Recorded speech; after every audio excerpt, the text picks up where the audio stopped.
করেন। আল্লাযীনা ইউকাতিলুনাকুম, যারা আপনার সঙ্গে জিহাদ করে, যারা আপনার সঙ্গে যুদ্ধ করে আপনি তাদের সঙ্গে যুদ্ধ করেন, যারা আপনার সঙ্গে অস্ত্র ধরে আপনি তাদের সঙ্গে অস্ত্র ধরেন, যারা আপনার সঙ্গে যুদ্ধ করবে আর আপনি ঘরে বসে থাকবেন তা কোশ্চিনকালও হবে না। আল্লাহ বলেন ওয়ালা তাতাবিউ, আপনি কখনো সীমা লঙ্ঘন করবেন না। ইন্নাল্লাহ লা ইউহিব্বুল মুতাদিন, আমি আল্লাহ সীমা লঙ্ঘনকে পছন্দ করি না। এর দুনিয়ার মুসলমান, আল্লাহর হাবিব সাল্লাল্লাহু আলাইহি সাল্লাম তিনি যুদ্ধের জন্য বের হয়ে গেলেন। মাত্র 313 জন নিয়ে রওনা হয়ে গেছেন মদিনার প্রায় 80 মাইল দূরে। সেই জায়গায় বদরের প্রান্তরে আল আরিশ পাহাড়ের পাদদেশে আল্লাহর হাবিব সাল্লাল্লাহু আলাইহি সাল্লাম শিবির স্থাপন করলেন। মুসলমানদের অনুকূলে সমস্ত কূপগুলো ছিল। আল্লাহর হাবিব সাল্লাল্লাহু আলাইহি সাল্লাম 17 রমজান যুদ্ধ শুরু হয়েছে। কয় রমজান? 17 রমজান। 17, 19, 21 এই 3 দিন যুদ্ধ হওয়ার পর মক্কার মুশরিকেরা পরাজয় বরণ করে পালাইছে। 3 দিনের যুদ্ধে মুশরিকরা কি করছে? সব গাঠি বস্তা গোল করে দৌড়। কারণ বিজয় দান করছেন কে? আল্লাহ। আল্লাহ তাআলা বলেন ওয়ালাকাদ নাসারাকুমুল্লাহ বিবাদরি ওয়া আনতুম আযিল্লা, হে নবী আপনি স্মরণ করেন আপনারা সংখ্যায় ছিলেন কম, আমি আল্লাহ বদরে আপনাকে সাহায্য করছি। আল্লাহ বলেন ফাত্তাকুল্লাহ, যদি আপনি আমি আল্লাহ তাআলার উপর ধৈর্য ধারণ করতে পারেন, আমি আল্লাহ তাআলাকে ভয় করে চলতে পারেন, লাআল্লাকুম তাশকুরুন, তাহলে আপনি শুকরগুজারদের মধ্যে অন্তর্ভুক্ত হয়ে যাবেন। আল্লাহ তাআলা বলেন কুল লিল্লাযিনা কাফারু সাতুগলাবুনা ওয়া তুহশারুনা ইলা জাহান্নাম ওয়া বিসাল মিহাদ, হে নবী আপনি জানায় দেন কাফের মুশরিকেরা তারা অচিরেই পরাজয় বরণ করবে, তারা সংখ্যায় যত বড় হোক না কেন, ওরা গোড়া বারুদ যত মারুক ওরা পরাজয় বরণ করবেই। ওয়াদা আমি আল্লাহ, ময়দানে বেশি দিন টিকে থাকতে পারবে না। আল্লাহ তাআলা বলেন ওয়া তুহশারুনা ইলা জাহান্নাম, আমি আল্লাহ তাআলা ওদেরকে জাহান্নামের মধ্যে একত্রিত করব। ওয়া বিসাল মিহাদ, এই জাহান্নামটা কতই না মন্দ জায়গা। আল্লাহ তাআলা বলেন ইন্নাল্লাযীনা কাফারু ইউনফিকুনা আমওয়ালাহুম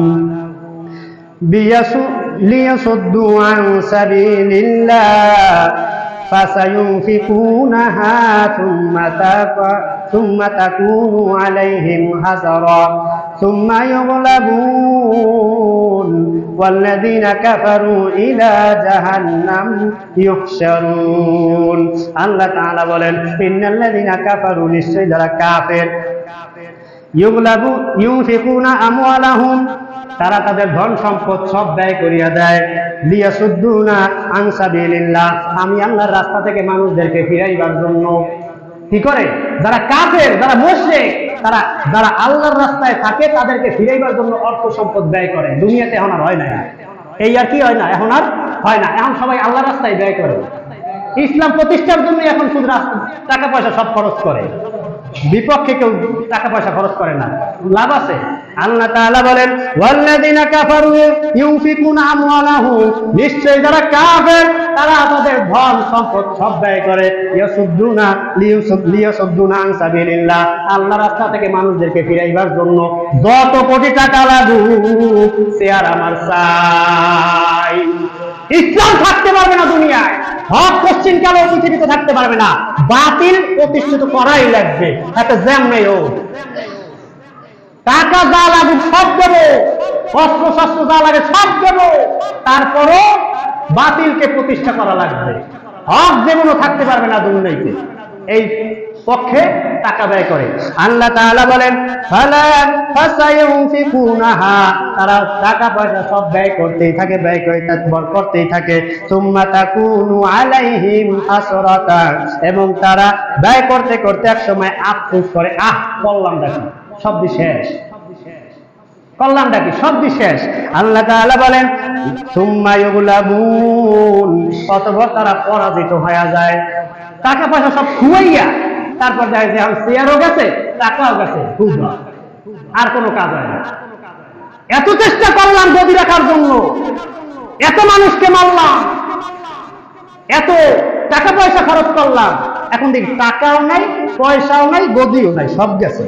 আল্লাহ তাআলা বলেন ওয়াল্লাযীনা কাফারু ইলা জাহান্নাম ইউহশারুন, আমি আল্লাহ তাআলা কাফেরদেরকে জাহান্নামের মধ্যে উপস্থিত করব। এরা দুনিয়ার মানুষ।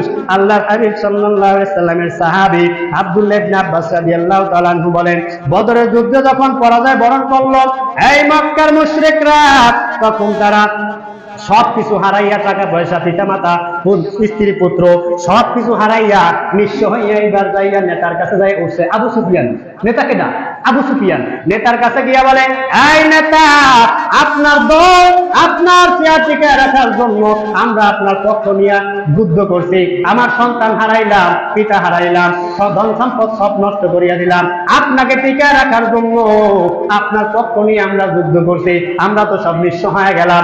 এখন একটা কাজ করেন, আমাদেরকে কিছু আর্থিক সহযোগিতা করেন, যাতে করে ভবিষ্যতে ইসলামের বিপক্ষে আবার দাঁড়াইতে পারি, যাতে করে আবার প্রতিশোধ গ্রহণ করতে পারি, সেই জন্য আমাদের কিছু টাকা পয়সা দেন।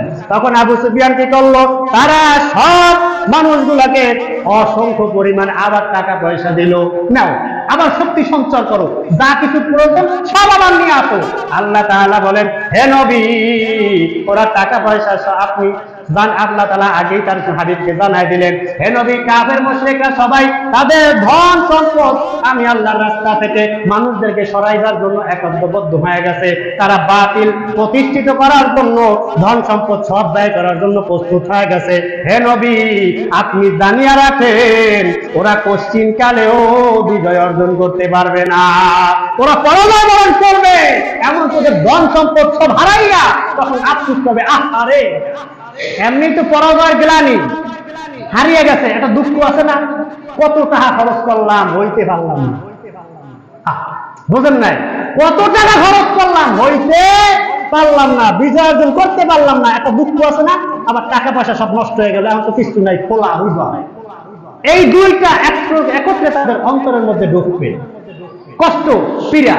আল্লাহ তাআলা বলেন, হে নবী, তারা এই জন্য দুঃখিত হয়ে যাবে, তাদের মন ভাঙিয়া যাবে, কি করলাম, ধন সম্পদ সব কুয়াইলাম, চেয়ারও কুয়াইলাম, যাতে সব ধ্বংস করিয়া দিলাম, কি উপায় হইল, এখন তো লড়ের পোলাও হাত ছাড়া হয়ে গেছে। আল্লাহ তাআলা বলেন, ইলাইহি মারজিউকুম জামিআ ওয়াদাল্লাহি হাক্কা ইন্নাহু ইয়াবদাউল খালকা সুম্মা ইয়াইদু লিয়াজজিয়াল্লাযীনা আমানু ওয়া আমিলুস সালিহাত বিল কিসতি ওয়াল্লাযীনা কাফারু লাহুম শারাবুম মিন হামিম ওয়া আযাবুন আলীম বিমা কানু ইয়াকফুরুন। আল্লাহ তাআলা বলেন, ইলাইহি মারজিউকুম জামিআ, এ দুনিয়ার মানুষ, তোমরা মনে করছো টাকা পয়সা সব খরচ করিয়া নিজের টিকিয়া থাকতে পারবা, পশ্চিম কালেও নয়, পরাজয় বরণ করতেই হবে, আমি আল্লাহর দরবারে একদিন দাঁড়াইতে তোমাকে হবে। আল্লাহ তাআলা বলেন, ওয়াদাল্লাহি হাক্কা, এই ওয়াদা আমি আল্লাহ তাআলার। আল্লাহর ওয়াদা কি সত্য না মিথ্যা? আল্লাহর ওয়াদা সত্য না মিথ্যা? দুনিয়ার মানুষ ওয়াদা করে যে ওইয়ালই সব পাবা, দটকাল, বোঝেন নাই, বোঝেন নাই, ওইয়ালই সব পাবা, তখন কাঁচা কলা ধরাই দেয়। তাদের ওয়াদা কি থাকে না, দেখেন না, দেখি একটা কয় আর একটা, বুঝাইতে পারছি, দেখি একটা কয় না, কিছু হয় না, এমনি